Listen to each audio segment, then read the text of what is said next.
For the fourth consecutive season, the Bears tangle with the LA Rams, this time on Sunday Night Football to kick off the 2021 season. Good to be with you once again with my broadcast partner from 105.9 WBBM. I'm Jeff Joniak and Tom Thayer here in PNC Studios here at Hallis Hall.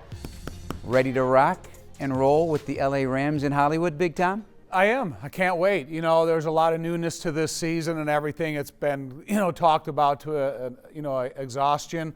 But now what are the Bears going to do? You know, there's so many unanswered questions, I think, with this football team. You know, there's not time behind center for the quarterback behind the offensive line. There's not time in front of the football for the Bears defense and defensive backfield. So we're going to get a lot of answers to these questions we're going to try to answer right now, Sunday night. Well, Allen Robinson's the only receiver left from 2019 on this squad. Jesper Horsted is the only tight end from 2019 on this squad. Andy Dalton's the starting quarterback here, and Matthew Stafford's the starting quarterback in LA with the Rams. Both teams have new defensive coordinators. Sean Desai's been here, though, for 9 years, and Raheem Morris has been around the NFL a long time and a former NFL head coach. And, oh, by the way, there are 7 new assistants there, and I believe 6 new assistants here. So, wow. But the feeling is, from a Rams perspective, that Sean McVay now feels he has the entire playbook available to Matthew Stafford because of his smarts and his experience that maybe he didn't have with Jared Goff. Matthew Stafford has had a great career, no doubt about it. Probably less than a great supporting cast in Detroit throughout all of his seasons there, but he has a really good supporting cast in LA. And so I think that's where Matthew Stafford is going to be able to turn the page on the Rams offense, maybe that Jared Goff was not able to do. All right, let's look at the overview because this is already a key NFC battle. These things matter come playoff time. I don't care if it's week 1, and it is one of 9 road games the Bears are going to have this year, so they're going to have to be road warriors this year.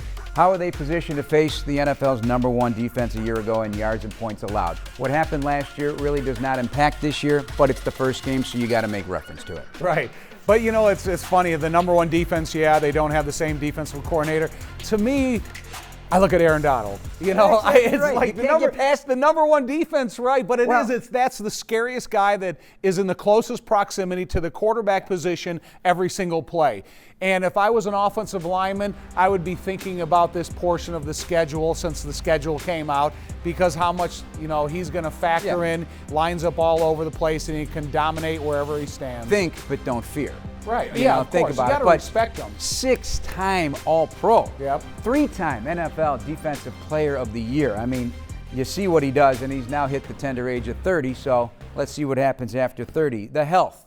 Danny Trevathan on IR, so an opportunity for a former Rams first-round pick, Alec Ogletree, to step in and pair with Roquan Smith.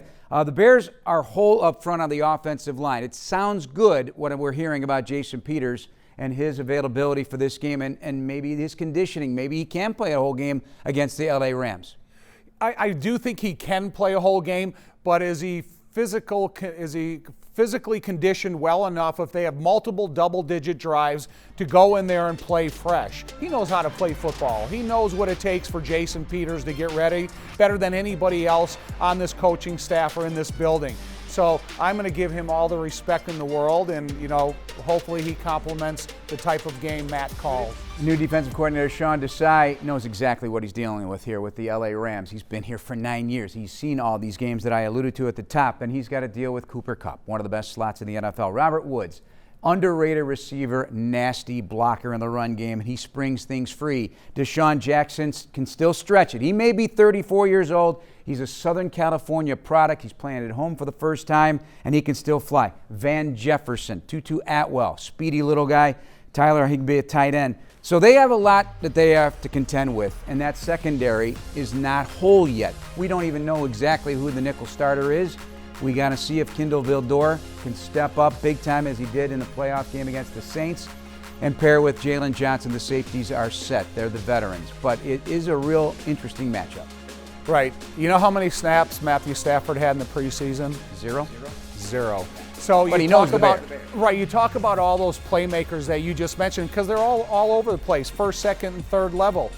But again, it's all about timing in offensive football. Is you have to try to reach a rhythm that is going to be effective against your opponent.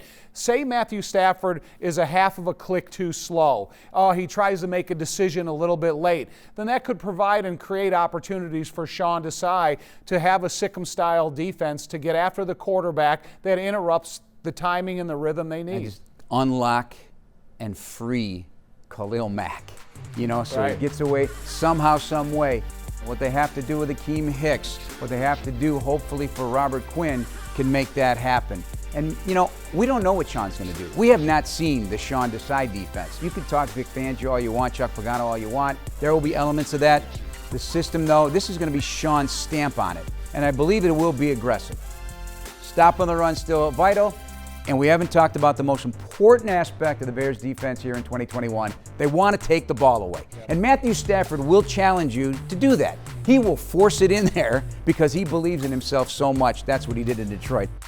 Right, now let's flip it. Bears offense against the Rams defense. Andy Dalton enters week 1, complete understanding of the offense, complete understanding of a 10-year career behind him, where he's been nothing but a starter for the most part until he relieved in Dallas last year. But he's done it his entire career. So he's got his offensive line. These 5 guys have got to protect him, make sure he's got time to get rid of the football, and that's what he's going to do. He's going to point guard this thing. He's going to make you make a play with the ball in your hands after the catch. A point guard is a different way nowadays to put in the modern day offense because you break the huddle each time with 2 different plays, is he has to have a good understanding of the line of scrimmage. Where their vulnerabilities is going to be offered him. Is it going to be simply handing it off to David Montgomery or their whole crew of running backs and let the offensive line be aggressive? Or is he going to see some type of coverage that he believes that his arm and his accuracy will be able to take advantage of downfield? So you're going to rely on Andy Dalton being a line of scrimmage manager, as much as you refer to him as a point guard in basketball terms, but that's what he's going to have to do. He's going to have to go and have a solid understanding of the line of scrimmage. All right, let's talk the running game. I can't even believe we haven't touched it right at the top. But David Montgomery can't wait to play. He had 1 snap in the preseason.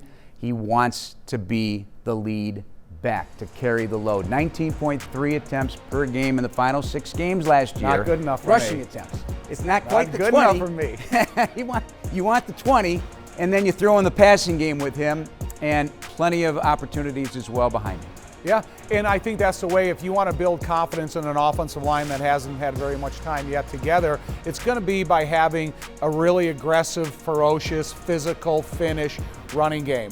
We hear offensive line coach Juan Castillo talk about it all the time, physical and finish, and that's what they need to do to complement David Montgomery. Because if they get him in a one-on-one opportunity, he's either going to make you miss or he's going to run over you for a couple extra yards. And the big matchup on the outside, the wild card chess piece, Jalen Ramsey. He is at the top of his game, the highest paid cornerback in the NFL right now, and his sidekick Darius Williams is also very talented. So a pair of great cornerbacks, but again, he's a chess piece for this defense for Raheem Morris, and I believe he will continue to be. Oh, yeah. He's going to taunt you from the moment you walk onto the football field, and he's going to call you out.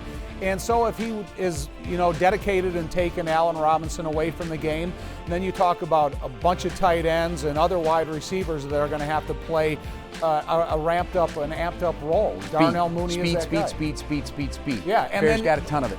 Speed and size. When you look at 6'6" plus Cole Kmet, 6'6" plus Jimmy Graham, what you saw Jesper Horsted do and his receiving ability. Jesse James, in 6'7". the preseason. Yeah, Jesse. So you have the size advantages of all these guys, and try to challenge size with coverage.